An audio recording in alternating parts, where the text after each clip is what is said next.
ஆரம்பத்தில் சொன்ன மாதிரி நான் வெறுப்பு அரசியல் பண்ண வரல. ஆனால் அட் த சேம் டைம் யாராவது ஒருத்தர் வந்து ரெஸ்பான்சிபிலிட்டி எடுக்கணும். நான் தான் இந்த ஒரு இடத்துக்கு தலைவர், நான் வந்து ஒரு ஒரு யூனியன் டெரிட்டரியோட சீஃப் மினிஸ்டர். நான் நல்லதோ கெட்டதோ எதாக இருந்தாலும் அந்த team leader doctor APJ Abdul Kalam சொல்லுவார், நாளைக்கு ஒரு கெட்டது நடந்தால் கூட அந்த கெட்டது அவருன்னு எடுத்துக்குவார், நல்லது வந்துச்சுன்னா அது 4 பேருக்கு பகிர்ந்து கொடுப்பார். ஒரு லீடர்ஷிப் குவாலிட்டிஸ் வந்து ஒரு அந்த இடத்துல இருக்கவங்க வந்து ரெஸ்பான்சிபிலிட்டி எடுக்கணும். இந்த மாதிரி ஏன்னா இது வந்து நம்மளுக்கு கண்ணுக்கு இப்போ தெரிய வந்த விஷயம். இது வந்து 1000-2000 கோடிக்கு மேலே உள்ளதுன்னு சொல்கிறாங்க. இதே மாதிரி எனக்கு அப்போலேருந்து சந்தேகம் இருக்குது. இன்னமும் லிக்கரில் இருக்கட்டும் எல்லா பொருட்களையுமே இந்த மாதிரி போலியாக தயாரித்து இதை வந்து மார்க்கெட்டில் சப்ளை பண்ணுறாங்க.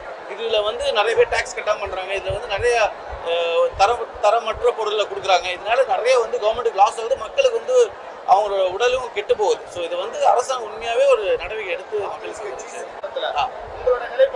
கண்டிப்பாக சிபிஐ இதுவே ரொம்ப லேட்டு. இமீடியட்டாக ஆல்ரெடி இடி இன்வால்வ் ஆகிறேன்னு சொல்லியிருக்காங்க.